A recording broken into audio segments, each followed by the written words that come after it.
Good afternoon, my name is Isabel Kim and I'm here reporting with the SABC. We just came out of regional block where Africa got 4 papers passed and has now started actions to move forward with these papers. I'm here with the delegate from Central African Republic, here to talk about what this means for his country, for the continent as a whole, and its role on the world stage moving forward.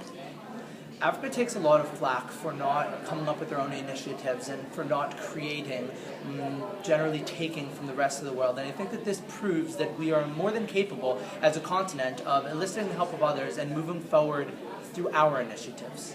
Just the number of papers that we passed today and the collaboration that was going on between the African countries, it shows that we don't want to be the center of the pity of the European Union or from the Americas. Rather, we want to be more sustainable ourselves and not just taking your funding and not telling what we're doing with it. But I think we're trying to be really proactive this time by being sustainable, taking our own steps and just getting our advice as experienced nations, but doing this ourselves. I think that says a lot about our future and our independence. Here with me now is the delegate from Slovakia, here to discuss the recent papers passed by Africa and what he thinks this means for them. I think it's absolutely great that they're doing that. It's a great move that they're doing, and I'm really happy to see them progress and become better for themselves. Real. Now, recently, Africa had 4 papers passed during its regional bloc, and it's excited about its independence and what this means for Africa moving forward. What are your thoughts on this? They're quite unrealistic.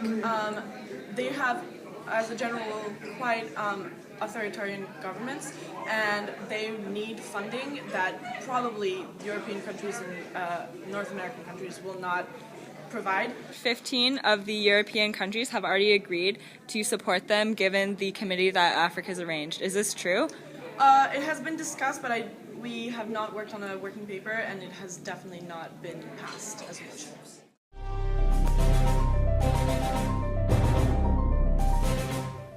The major story here at MonWHO on this Saturday afternoon seems to be the war between brand name and generic drugs, and more specifically, how the delegates are planning on earning the seals of approval while standing up for their country's rights and beliefs. I'm Louise Chong here with Al Jazeera, and I'm here with Peter from Japan. Why do you think that the pharmaceutical companies are so invested in the Asian bloc and not the others? Well, I think frankly their negotiating tactics with our bloc has been completely unfair, and it's unprecedented. The fact that these 3 major pharmaceutical companies are working together with a generic drug company is something that's unheard of in the international community. Can you name these companies? I know Merck is one, GSK is another, and I believe Pfizer is the third, and then The 3 big drug companies, Merck, GSK, and Pfizer, seem to be in private conversations for many parts of the afternoon.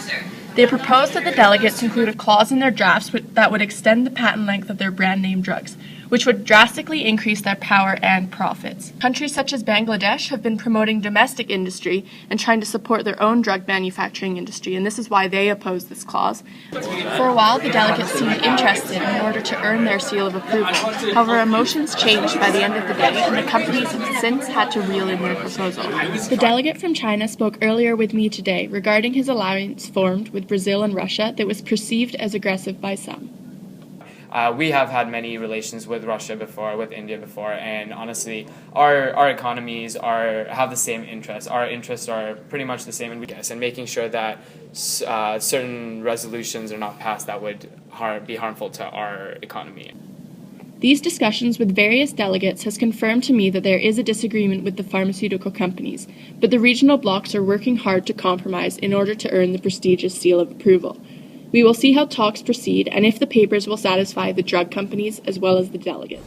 Pfizer is absolutely appalled and disgusted by the hypocrisy exhibited by pharmaceutical companies, Merck and GSK, and their involvement in clinicals in China, a country that is shown to have disgusting and horrific practices in their scientific trials. Pfizer clearly encourages all countries to prioritize integrity, something that Pfizer strongly values.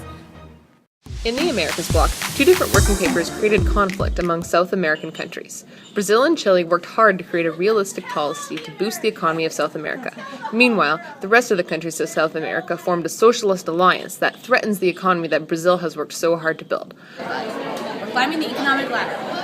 But you know what? Sometimes we make mistakes, sometimes we miss steps, but we're doing a really good job, actually. We're trying to make progress. So the fact that today politics got in the way of progress is really disheartening, and we're really disappointed with the outcome of this conference. The South American countries are hurting their own chances at development by following a flawed socialist model. I also spoke with the delegate from China about their recent involvement in their alignment of interests with Brazil and Russia. So I think this whole alliance thing is being taken out of context. We just like to show our support for Russia, as well as Brazil, which is a growing economy, and their policies are great right now. In the face of the increasing imperialism in America, we'd like to associate some things together in terms of policies and resolutions that are made that may or may not be beneficial for us or the United States.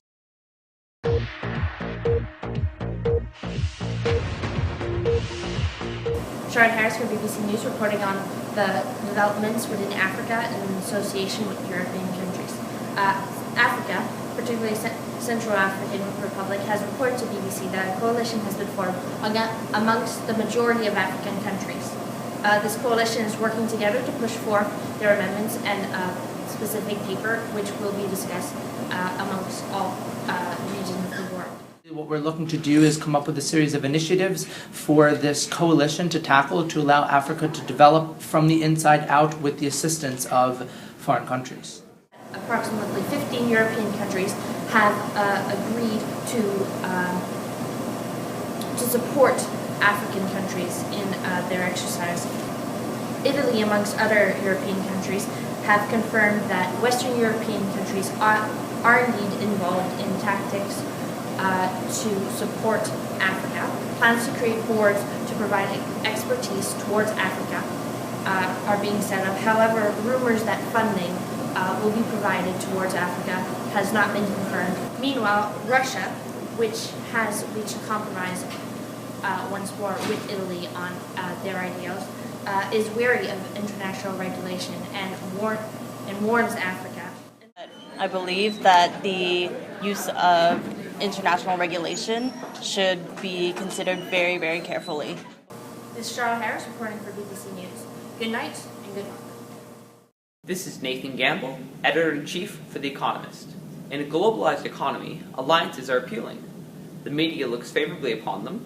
Classical economics preaches that the invisible hand brings success to champions of international cooperation. The European Union demonstrates that reality is more convoluted. Australia is eager to form an anti-corruption advisory committee in Asia. South Korea, Japan, and even China quickly supported the seductive appeal proposal. However, no Asian nation consulted the U.S., a disastrous and embarrassing oversight. You haven't directly talked to the U.S. yet about this plan? No, we have not, no. America balked at the idea. They feels that they could do whatever it is that they would like to do. I understand that they want to conduct a corruption court. However, the United States does not recognize China's or Russia's or Belgium's political proceedings as legitimate per se. So this alliance, we feel, will not be effective by any means, and the positive endeavor this alliance is meant to depict is silly in the eyes of the United States. China, a harlot of international alliances, backed away from the Anti-Corruption Committee when our magazine reminded them that the committee would disclose all findings to international media. Would you be willing to participate in a task force with the United States and its partners? I think we would be, definitely. Australia, the press will know whatever Australia is doing. So would you still be willing to be part of a deal with them under those circumstances? I'm not sure if we would. China is interested in a veneer of accountability and international cooperation. Actual transparency does not interest them.